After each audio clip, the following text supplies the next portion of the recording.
के आज हम लोग सेकंड चैप्टर से शुरू करेंगे विच इज आपका theory of demand. First chapter is not there in the syllabus. It is micro and macro का डिफरेंस वाला चैप्टर है, that is not for you all. ठीक है, put your mobile phones away, silent और चुपचाप 40 से 45 minute attention on the screen. Write the name of the chapter, theory of demand.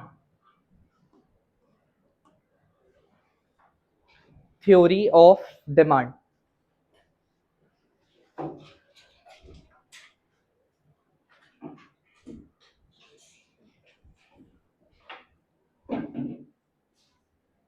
Theory of demand. Now to begin with, first thing first, जो आप अपने copy में add on करेंगे कि हम लोग डिमांड जो पढ़ने वाले हैं इसको क्लाउड अप करके लिखो, this is from consumers perspective. ठीक है, डिमांड हम लोग पढ़ेगा from the view point of consumer.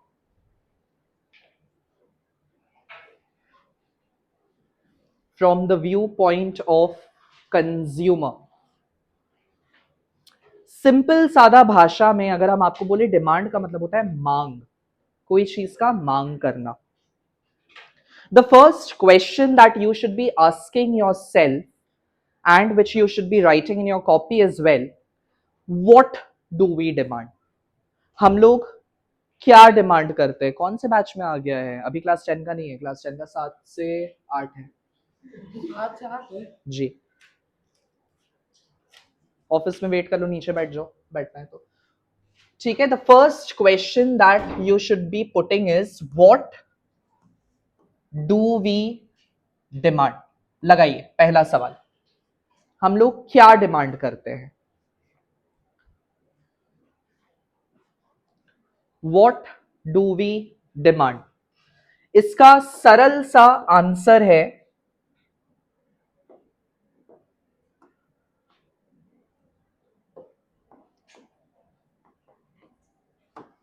goods and services. What do we demand? We demand goods and services. अब अपने आप से क्वेश्चन पूछो, do we demand all kinds of goods and services? The answer is no. We do not demand all kinds of goods and services. Then what kind of goods and services do we demand? उसके लिए first thing first, we have to make a clear cut classification of the kind of goods which are demanded in the economy, which are demanded and which are not to be demanded in the economy. So हम लोग करेंगे इसको classify. सो इसको classify करने के लिए again हम इसको क्लाउड अप करेंगे और इसको दो हिस्सा में तोड़ देंगे। ठीक है, I will break it down into two category, जहां लेफ्ट हैंड साइड हम लिखेगा नॉन इकोनॉमिक या फिर free goods, and right hand side में हम लिखेगा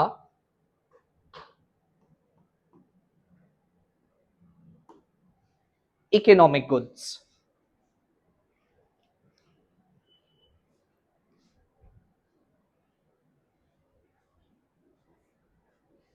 नॉन इकोनॉमिक फ्री गुड्स या इकोनॉमिक गुड्स। ठीक है, अब सबसे पहले इसको डिकोड करते हैं, नॉन इकोनॉमिक या फ्री गुड्स को। इसका नाम देखिए क्या है, नाम में ही रखा हुआ है free goods.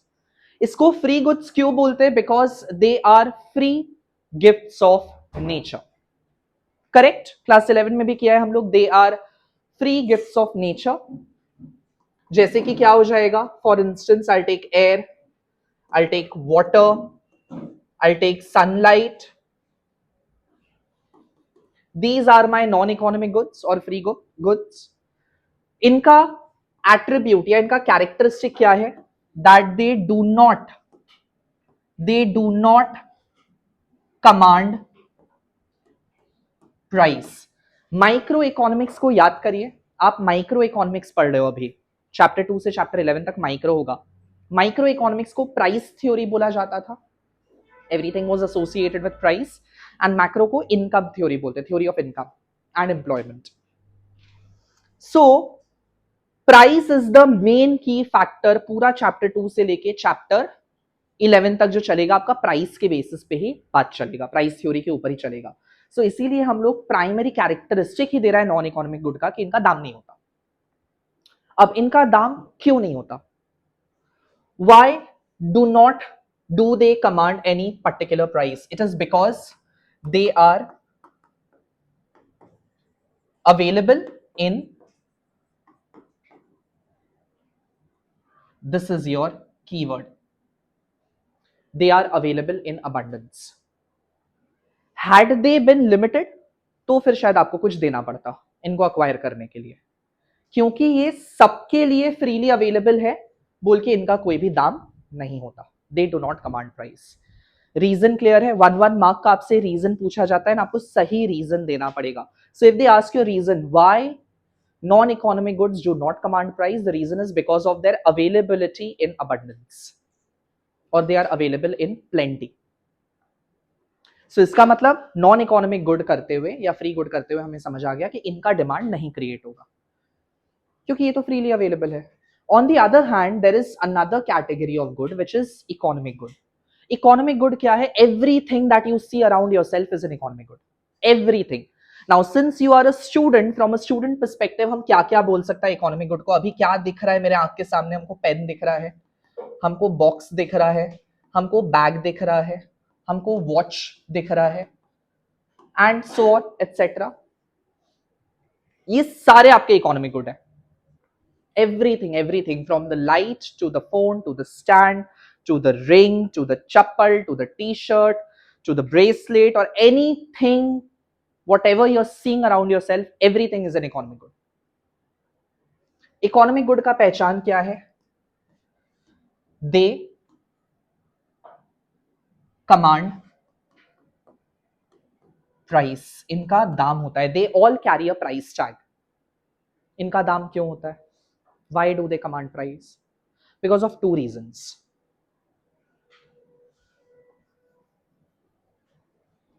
They command price because of two reasons. पहला reason is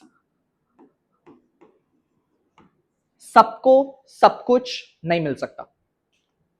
It is not available in abundance.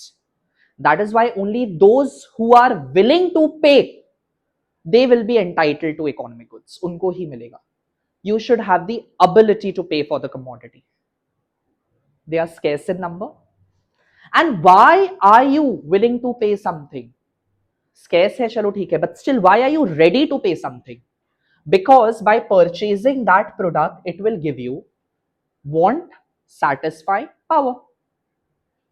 आपकी इच्छा को पूरा करने का श्रमता देगा।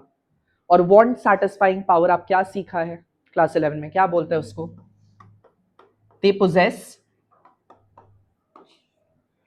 utility. They have the capacity to satisfy a human want. That is why a human being is ready to pay for it. Is that clear? So, ये complete करते ही, classification करते ही आप नीचे लगाएंगे हैशटैग और लिखेंगे ओनली, अपर केस में लिखेगा only economic goods are demanded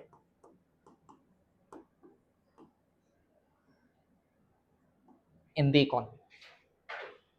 एकदम क्लियर हो गया? समझ में आ गया कौन सा टाइप का गुड्स डिमांड होगा? सिर्फ और सिर्फ इकोनॉमिक गुड्स का डिमांड क्रिएट होगा इकोनॉमी में, नॉन इकोनॉमिक या फ्री गुड्स का डिमांड नहीं क्रिएट होगा इकोनॉमी में। और कोई आपसे रीजन पूछे क्यों? Why do economic goods are demanded in the economy? Because they are limited in their availability, that is they are scarce, and secondly they have the capacity to satisfy a human want, that is they possess utility. Clear? Crystal clear?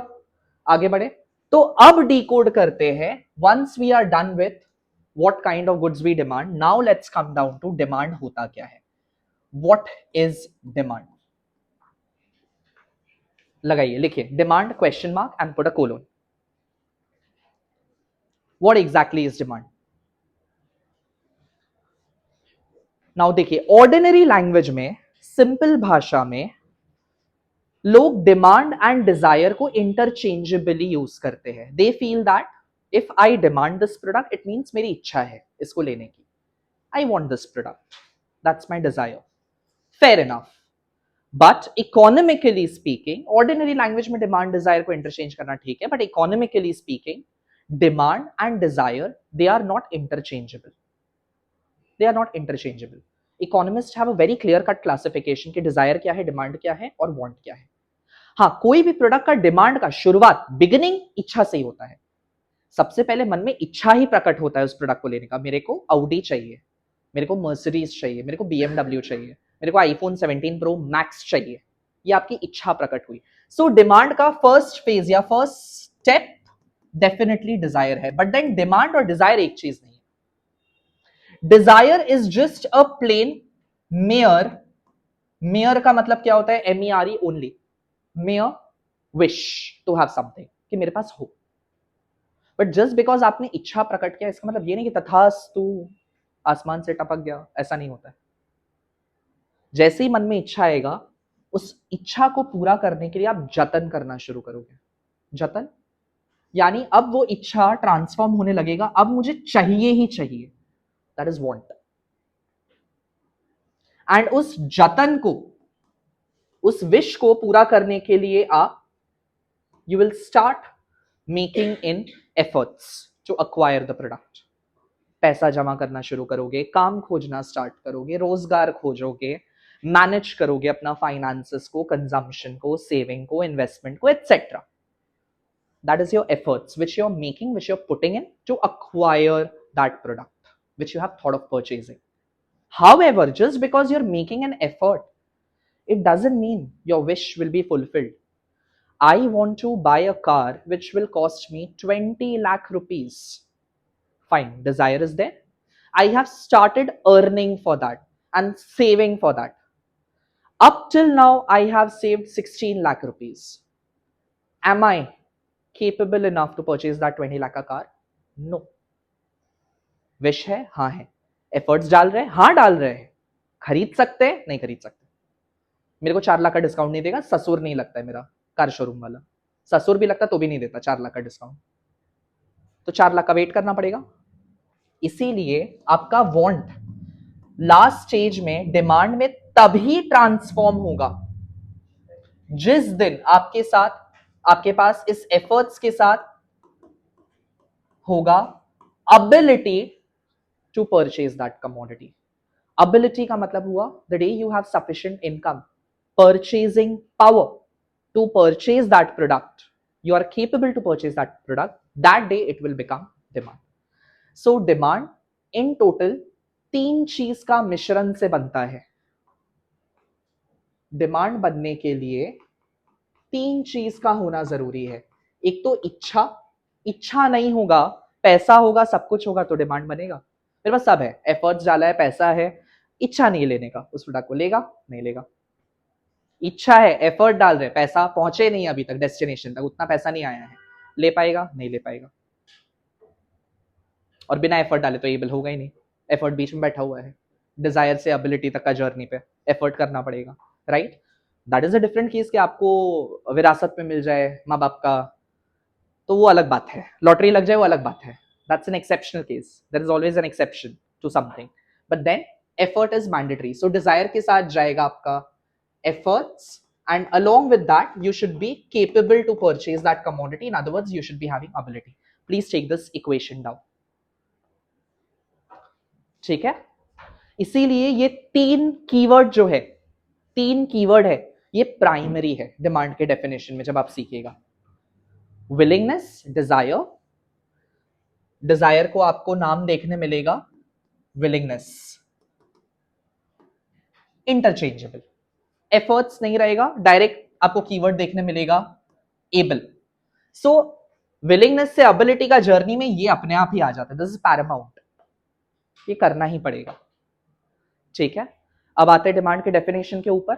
इससे पहले आपको definition हम decode करवाए. I would want you all to write a statement. एक statement लिखिए नीचे. लिखिए, हम आपको लिखा रहे. आर्यन, मेरा ही नाम लिखो. Aryan purchases, Aryan purchases 2 liters of milk. Aryan purchases 2 liters of milk at rupees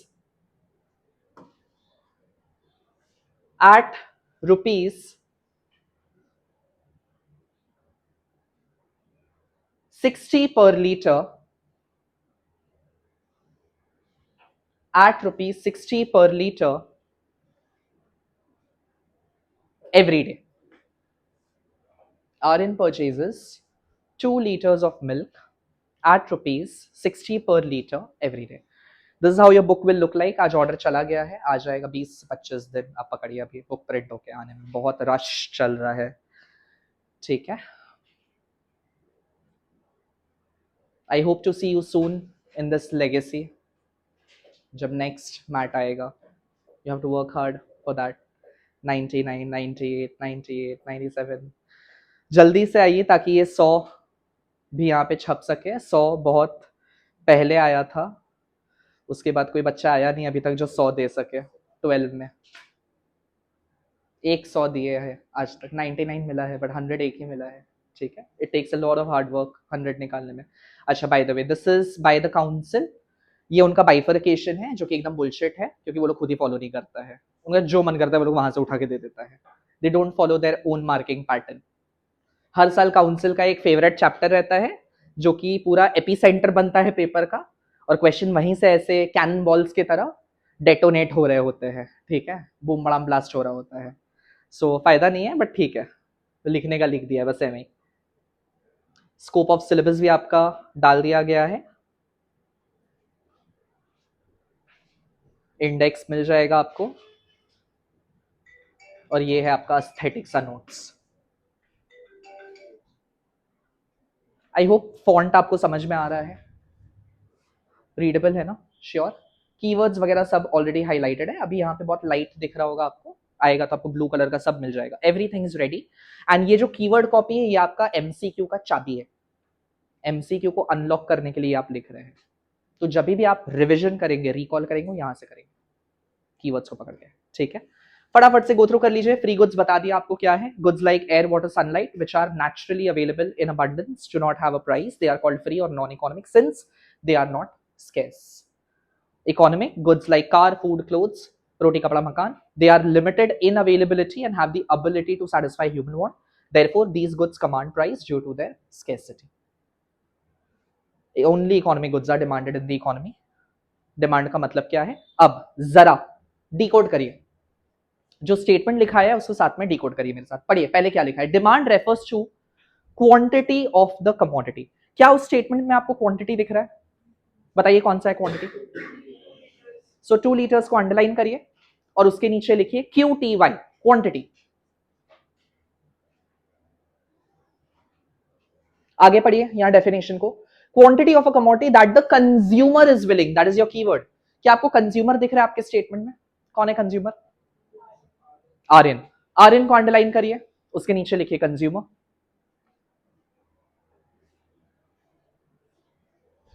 क्या आपने फर्स्ट इक्वेशन में desire plus efforts plus ability किया? देखिए क्या लिखा है, is willing and able. So willing से डिजायर आ गया, एबिलिटी से कैपेसिटी आ गया, मतलब एफर्ट्स डाला गया होगा तभी एबल हुआ है. So willing and able to purchase at various prices. क्या आपको प्राइसेस दिख रहा है? कितना है? अंडरलाइन करिए और उसके नीचे प्राइस लिखिए.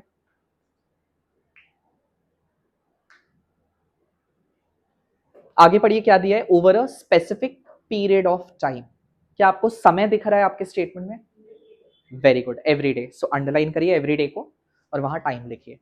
एंड यही इक्वेशन को नीचे हैशटैग लगा के अपने कॉपी में डालिए.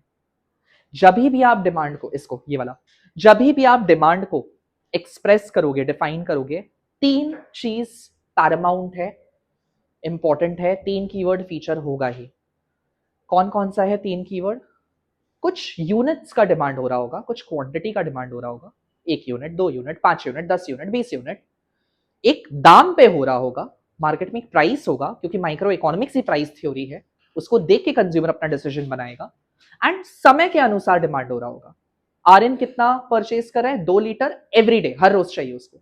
अब अगर आर्यन के घर पे गेस्ट आ जाएगा तो क्या वो खाली 2 लीटर लेगा? नहीं, हो सकता शायद 2.5 ले, हो सकता है 3 ले, हो सकता है 3.5 ले। सो खुद सोचो और मेरे सवाल का जवाब दो, क्या डिमांड कभी भी स्टैटिक रह सकता है? नहीं, डिमांड चेंज हो सकता है।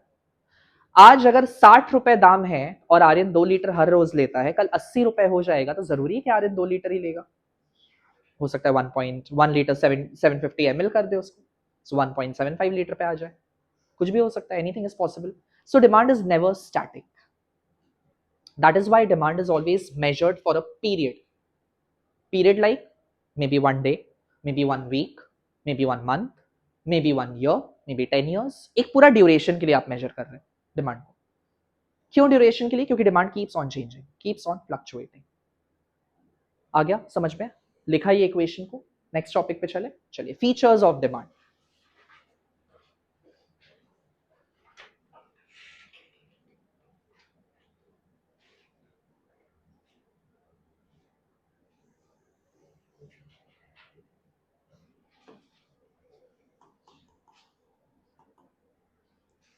कैरेक्टरिस्टिक तो आप पहचान लोगे,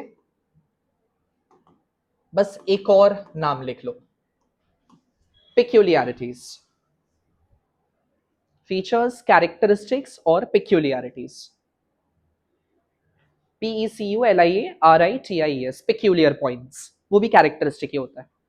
क्लास 10 के स्टूडेंट्स को याद होगा, explain the most peculiar feature of land, था ना आप लोगों का? बहुत कॉमन क्वेश्चन आता था, ऑलमोस्ट हर स्कूल में पूछता था। पिक्यूलियर फीचर, हाँ, free gift of nature and limited in quantity, limited in supply, वो सबसे पिक्यूलियर है, लिमिटेड इन सप्लाई। ठीक है, पहला लिखिए, demand is different from Dzire. अभी मेरे इंट्रोडक्शन में मैंने आपको बता दिया, डिमांड अलग है डिजायर से। डिजायर को करिए क्लाउड अप, क्योंकि क्या सीखा आपने? डिजायर क्या होता है? Desire is just a, very good, desire is just a plain wish. But demand के लिए यूज किया जाता है, demand is regarded as, very good, जो लोग 10 में लिया है उनको याद है, इफेक्टिव डिजायर। अब ये वर्ड इफेक्टिव का मतलब क्या है? ये वर्ड इफेक्टिव का मतलब है कि आपको एफर्ट्स लगाना पड़ेगा, किसके साथ? डिजायर के साथ, ताकि आपको इक्वल टू क्या मिले? एबिलिटी मिले। एंड जैसे ही एबिलिटी मिलेगा, that will become equal to demand. In other words, ability is equal to demand. सिर्फ डिजायर और एफर्ट से काम नहीं चलेगा, एबिलिटी भी चाहिए, कैपेबिलिटी भी चाहिए उसको परचेज करने का। Is that clear? इफेक्टिव का हिंदी मीनिंग क्या होता है? If I say this medicine is effective on the patient, what is the meaning of word effective over there? असरदार। And if I say affected, ई को हटा के ए लगाते हैं, अफेक्ट, अफेक्ट का मतलब क्या होता है? I do not get affected by your rude remarks. Impact, फर्क नहीं पड़ता। So एक स्टेटमेंट बोले, demand will remain unaffected. Demand will remain unaffected if we don't make an efforts to acquire it. Demand will become effective. What is the meaning of effective? Fulfilled if we make efforts to acquire that product. That is why demand is regarded as effective desire. वहां से आया effective desire. एकदम clear, crystal sure? आगे बढ़े, चलिए second feature. Demand is हमेशा, हमेशा, always to be expressed with, क्योंकि micro economics is a price theory. अलग अलग क्वांटिटी, अलग अलग कंज्यूमर्स, अलग अलग प्राइस पे डिमांड करेगा। Everybody will not have the same quantity demanded at that particular price. Maybe at 60 rupees liter milk, I am purchasing 2 liter, maybe Palak will purchase 1 liter, maybe Navpreet will purchase 1.5 liter, maybe Preet will purchase 750 ml, maybe he will purchase 1.25 liter, उसका होगा 1.75 liter, सबका अलग अलग रहेगा, एक समान नहीं रहेगा. Is that clear? Sure. And तीसरा, अभी आपने सीखा डिमांड कभी भी स्टैटिक नहीं रहता है, डिमांड हमेशा बदलेगा, अलग होगा. आज का डिमांड कल से अलग होगा, कल का परसों से अलग होगा, परसों का हफ्ता से अलग होगा, हफ्ता का महीना से अलग होगा, महीना का साल से अलग होगा. सो इसीलिए बोलते हैं हम लोग कि demand is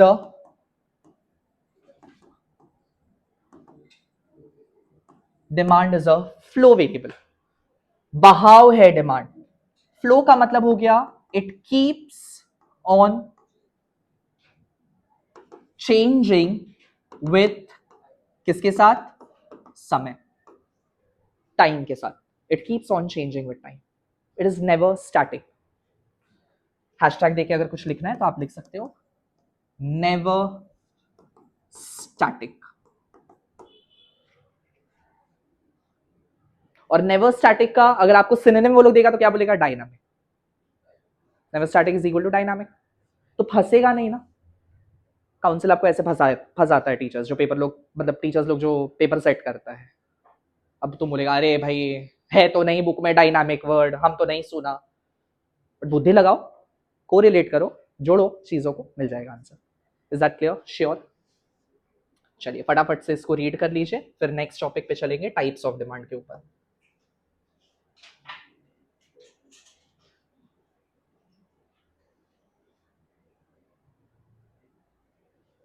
Demand includes both desire and ability to pay for the product. Mere means only.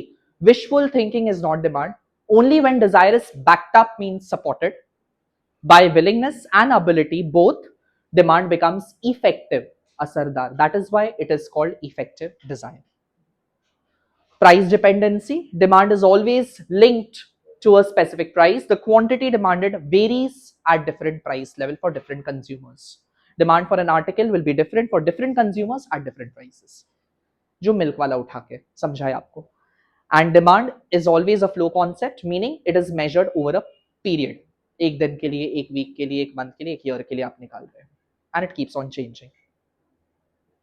If it does not change और उसको अब भी मेजर करना हो तो फिर उसको हम लोग पॉइंट कॉन्सेप्ट बोलेंगे या उसको स्टॉक कॉन्सेप्ट बोलेंगे, स्टॉक वेरिएबल बोलेंगे. अभी right now like capital is stock of capital goods, but capital formation कितना होगा? That is flow. Water in the tank is stock, but the flowing water is flow. Is that clear? Got the logic? Number of students is stock, number of students walking in and walking out, that's a flow. 100% clear? Sure. आगे बढ़ेगा. चलिए next topic पे आते हैं, types of demand. लिखिए, हम आपको खाली कीवर्ड्स लिखाएंगे एंड समझाते जाएंगे, फिर आप रीड करते जाएंगे क्या है. Types of demand.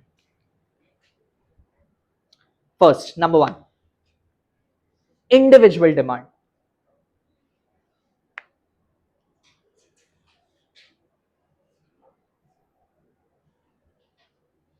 डिमांड का डेफिनेशन आपके दिमाग में उतर गया.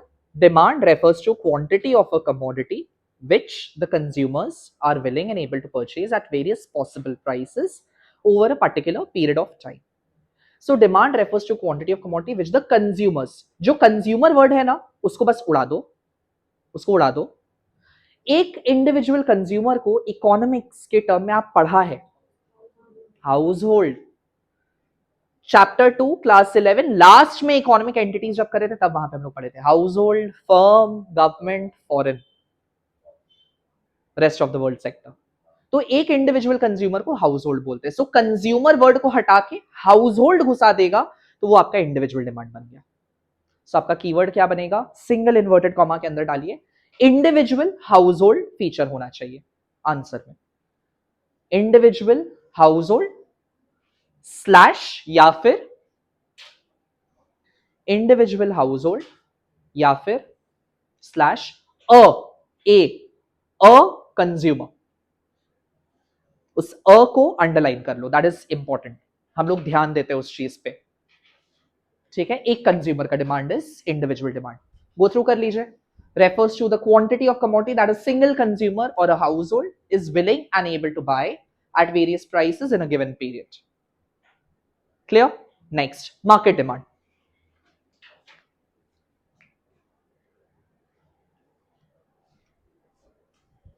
अब मार्केट में एक कंज्यूमर तो नहीं होगा, बहुत सारे होंगे.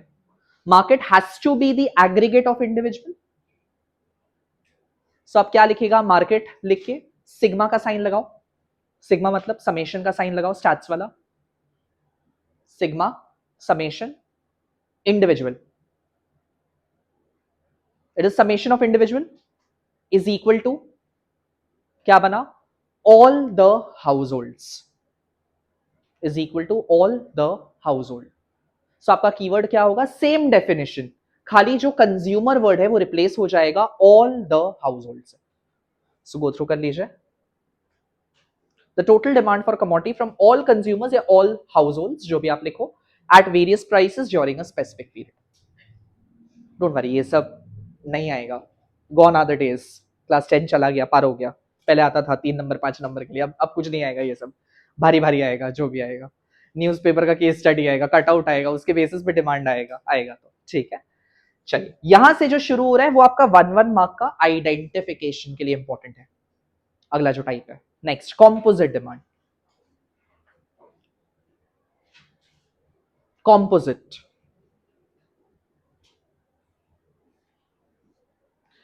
कॉम्पोजिट का मतलब क्या होता है, एक से ज्यादा. इफ आई से water composes H2O ना, so 2 molecule of hydrogen and 1 molecule of oxygen. 3 element आ गए उसमें, 2 हाइड्रोजन और 1 ऑक्सीजन, 3 चीज आ गया. सो कॉम्पोजिट का मतलब ही होता है एक से अनेक. So when I am saying a demand is composite in nature, I mean to say that उस प्रोडक्ट का एक इस्तेमाल नहीं है, एक यूज नहीं है. उससे आप X Y Z A B C बहुत कुछ कर सकते हैं. मिल्क, मिल्क से आपका चाय में चला जाएगा, कोल्ड कॉफी बन जाएगा, मिल्क शेक हो जाएगा, घी निकल जाएगा, बटर आ जाएगा, क्रीम चीज बन जाएगा, पनीर बन जाएगा, मिठाई बन जाएगा, वगैरह वगैरह. दैट इज आपका कॉम्पोजिट. सो कॉम्पोजिट के लिए कीवर्ड हो जाएगा, लिखिए, multiple slash alternative uses.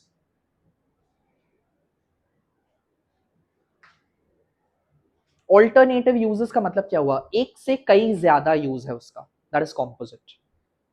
Electricity, coal, steel, aluminium, petroleum, इन सब का डिमांड कॉम्पोजिट है, एक से ज्यादा इस्तेमाल है. Is that clear? श्योर, पक्का, गॉट इट. देख लीजिए, पढ़ लीजिए. When a commodity is demanded for multiple uses, coal, electricity, water, पानी का भी, cooking, cleaning, washing, bathing, drinking, etcetera. Next, joint slash complementary demand.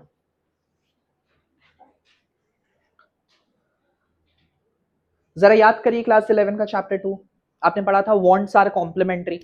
एक फीचर था, क्या था wants are complementary? when we want one good, at many a times we need something else so that they can be used jointly together. Simultaneous fulfillment of want is complementary want. याद आ रहा है keyword, simultaneous fulfillment of want, mutual want. The moment we create demand for printer, it will automatically create demand for paper and ink. जाएगा ही जाएगा.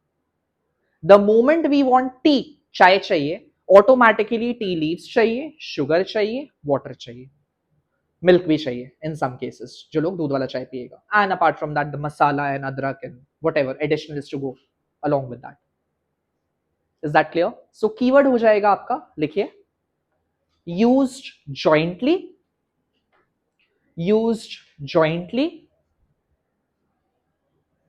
And consumed together.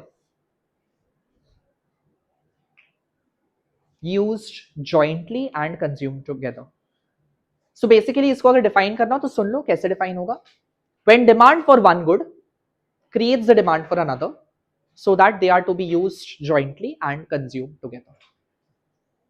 That is joint demand or complementary demand, or they are regarded as complementary goods. Complement करता है एक दूसरे को. Clear? Sure, 100%. आगे बढ़े. Next, substitute slash competitive demand. Substitute slash competitive demand. अब सोचो, तुमको लगा भूख, तुम गया बाजार मार्केट, आपको स्ट्रीट फूड खाना है. Do you just have one option to eat? Multiple things to explore.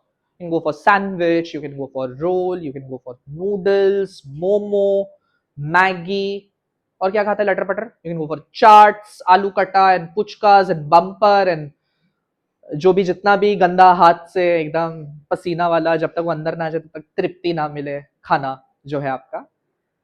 Multiple options. सो वो जो मल्टीपल ऑप्शन निकला, वही आपका जो डिमांड क्रिएट हो रहा है, भूख. योर डिमांड इज योर भूख. एंड वो जो मल्टीपल ऑप्शंस अवेलेबल है जिसमें से आप चूज करेगा, वो आपके हो गए competition, alternatives. They compete against one another because for your hunger, that roll, puchka, bumper, momo, they all are competing against one another. They are substitute for one another. I can go for this, that, this, that, this, that, this, that, this. ठीक है. So इसका keyword होगा good having, good having, close substitute, good having, close substitute slash alternatives. Don't get them confused. Alternative uses और alternatives में गलती नहीं करेगा. Alternative uses मतलब इस्तेमाल alternative है, and alternative मतलब आपके पास options available है. ठीक है, गलत इंग्लिश नहीं लिख के आएगा, फिर आपका घाटा मेरा कुछ नहीं जाता. ठीक है, चलो आगे बढ़े. देख लो, देखना है तो demand for product that is close substitute in the market. Coke का पेप्सी है, थम्स अप है, फैंटा का मिरिंडा है. चाय कॉफी आज भी बाय डिफॉल्ट ट्रेडिशनल ये लोग लेता है, बट मेरे ओपिनियन में रियलिस्टिक वर्ल्ड में नहीं लेना चाहिए because that depends on the habit. Like for me chai is chai भाई. Coffee can not quench my thirst. Chai has to be there. I am chai person. जितना भी महंगा हो चाय पिएगा, कॉफी नहीं पिएगा. ठीक है, गॉट इट. बट ठीक है, लेता है तो लेता है. And different airlines which are competing against. Next आता है डायरेक्ट डिमांड के ऊपर. लिखो,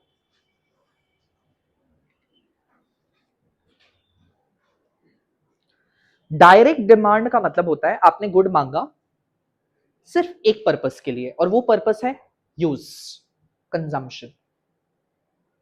कीवर्ड डालिए अल्टीमेट कंजम्पशन. अल्टीमेट, अल्टीमेट का मतलब क्या होता है? Finally. Ultimate is finally. And consumption का मतलब क्या होता है? यूजेज, इस्तेमाल करना. अल्टीमेट कंजम्पशन मतलब नीचे हैशटैग लगाओ, दो चीज नहीं होगा इस गुड के साथ. दो चीज नहीं होगा इस गुड के साथ. Neither meant, neither meant, mean का meant past, neither meant for further production, neither meant for further production, nor meant for resale. Neither meant for further production nor meant for resale. Further production को underline करिए, resale को underline करिए. अब क्या होता है, अक्सर बच्चे लोगों में कंफ्यूजन होता है कि भैया, अभी आगे आएगा उस पर कंफ्यूजन होता है. ठीक है, उसी पे बात करेंगे. ठीक है, इसमें दो चीज नहीं होगा. आप आगे इसको बेचेगा नहीं, और ना ही इसको आगे फर्दर एज एन इनपुट इस्तेमाल करेगा कुछ और बनाने के लिए. मतलब मान लीजिए गेहूं है, गेहूं अगर हम लेके चले गए, आर्यन लेके गया, Aryan is the end consumer. अब हम कबूतर को खिलाए कि हम खुद अपने घर में उसको पीसे कूटे जो भी करें, वो बिक गया, वो अल्टीमेटली यूज हो रहा है. So it's a direct demand.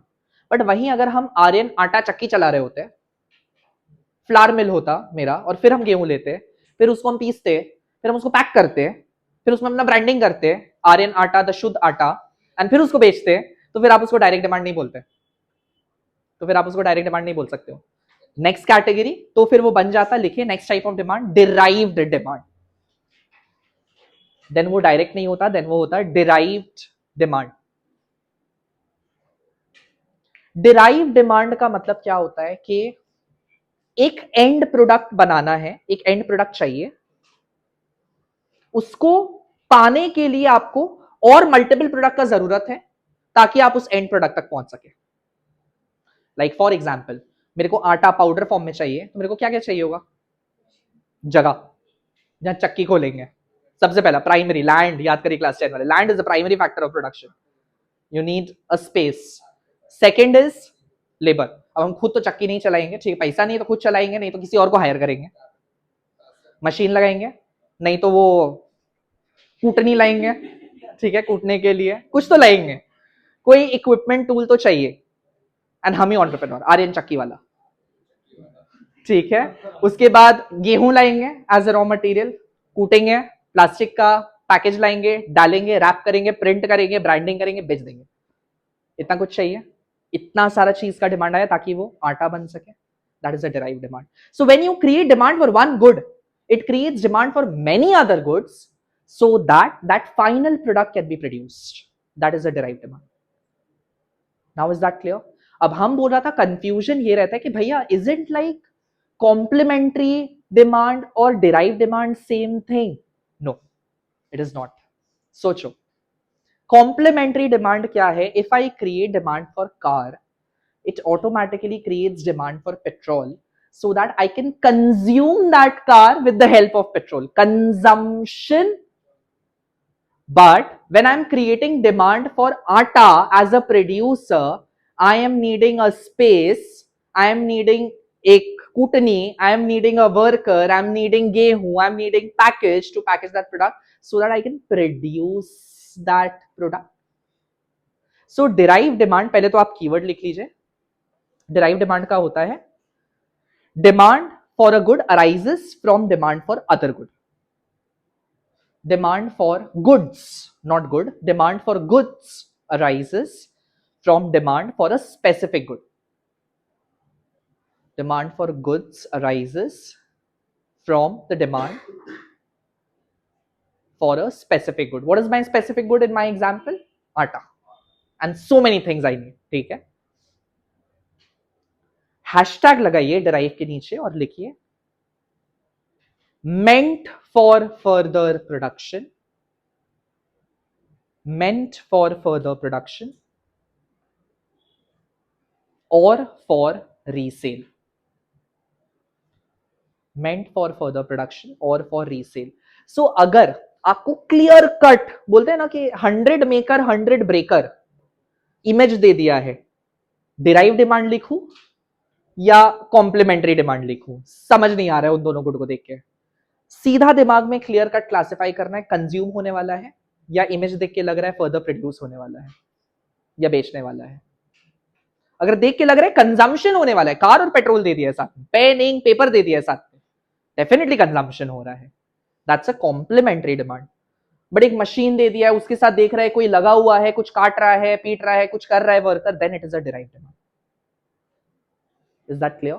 So derived demand का मूल धारा इज प्रोडक्शन, कॉम्प्लीमेंट्री का, कॉम्प्लीमेंट्री डिमांड का इट इज कंजम्पशन। कभी गलती नहीं होगा, कर लेगा, श्योर, पक्का याद रहेगा। चले आगे बढ़े।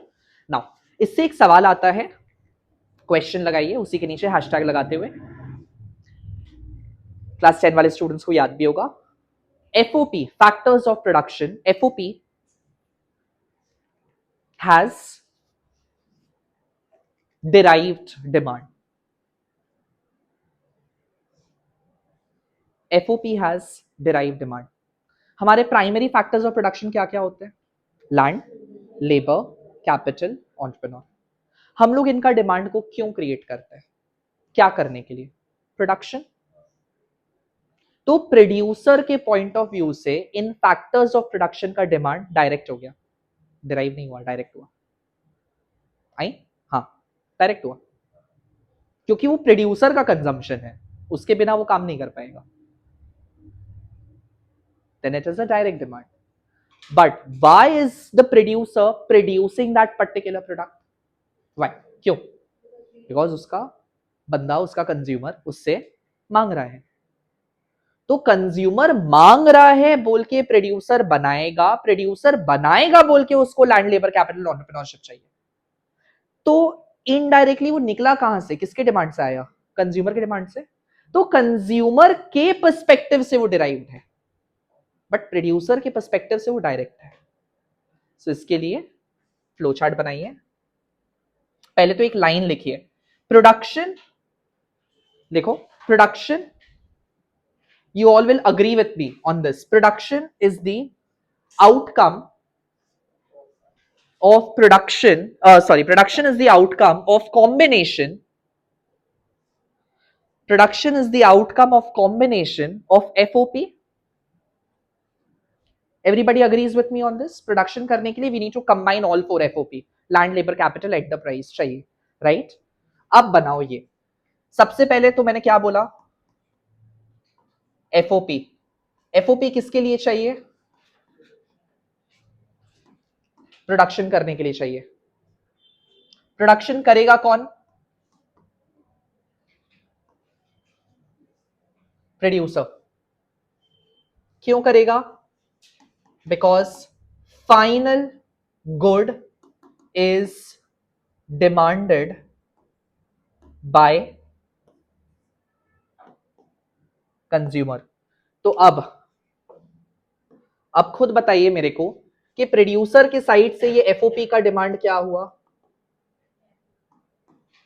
डायरेक्ट। भाई मेरे को डायरेक्टली प्रोडक्शन करने के लिए चाहिए, बट कंज्यूमर के पॉइंट ऑफ व्यू से ये एफओपी का डिमांड क्या हुआ?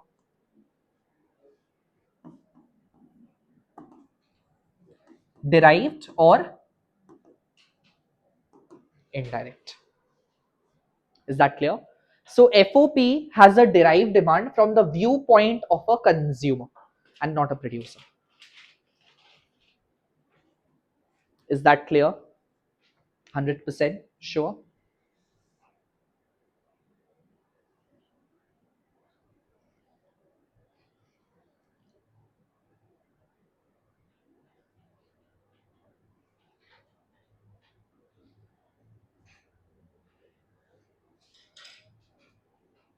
So एक बार इसको पढ़िए। Demand that arises due to demand for another good that is derived. Example, demand for labor, land, capital arises due to demand for production. Demand for cement, brick arises due to demand for construction. मतलब production हो ही रहा है, कुछ ना कुछ बन रहा है, manufacturing is happening. Why demand for FOP is derived? Since production is the outcome of combination of various factors of production, which requires land, labor, capital. Therefore, all these factors are demanded indirectly by the consumer due to consumer's demand for final good and directly by the producer to manufacture those goods. बन गया? आ जाएगा समझ में? Sure? पक्का? चलिए अगला, last आपके लिए, क्रॉस डिमांड, आज का last. Cross demand slash cross price effect. Cross demand slash cross price effect. Cross demand या क्रॉस प्राइस इफेक्ट का मतलब ही होता है क्रॉस कनेक्शन। क्रॉस कनेक्शन लग गया मतलब अगर मैंने यहां अपने प्रोडक्ट का प्राइस का तार को छेड़ा, डंका आपका प्रोडक्ट के लिए बजेगा। ये होता है क्रॉस कनेक्शन। कहने का मतलब क्या हुआ? मान लीजिए आप सब मेरे कॉम्पिटिटर्स हैं मार्केट में, you all are educators and tutors, we all are competing against each other. The moment I reduce the price of my coaching fee, will you all experience a decrease in the number of students in your coaching or not? Yes. ये हुआ cross connection. मेरा demand तो बढ़ेगा, वो तो अलग है, but आपका घट जाएगा मार्केट में। We all are complementary in nature, मतलब हम जो बनाता है उसके साथ तुम लोग जो सब बनाता है वो साथ में जाता है, साथ में यूज होता है। The moment I reduce my price, will I experience a higher demand? So if I experience a higher demand, whatever y'all are manufacturing, that goes together with me. Maybe I'm making a car, but then Palak is making tires for me. She is making music system for me. He is making the paint for me. Somebody else is making the seats for me. Somebody else is making the seat ka cover for me. So the moment my car ka demand goes up, automatically आप सबका भी demand बढ़ेगा, क्योंकि हम भी मांगेगा तुमसे manufacturing करने के लिए ज्यादा। That is a cross connection. That's a cross demand. So in other words, when demand for the product, आप सबका product, is affected by the change in price of not your good, but change in price of your related good. You are related to me. either in terms of my competition or in terms of my complementary. That is a cross connection. Is that clear everybody? Sure? याद रहेगा, गड़बड़ नहीं होगा. So keyword लिख लीजिए इसका. When QD stands for quantity demanded. When QD is affected by change in price, when QD is affected by change in price of related good, change in price of related good, full stop. Underline कर लो price of related good को, price of related good को. Related good underline किया, related good को नीचे 3 हिस्सा में तोड़ो, वहीं पे 3 हिस्सा में तोड़ दो. लेफ्ट हैंड साइड में लिखो सब्स्टिट्यूट कंपेटिटिव डिमांड, जिसके बारे में हमने पढ़ाई किया, सब्स्टिट्यूट्स. बीच में लिखिए कॉम्प्लीमेंट्री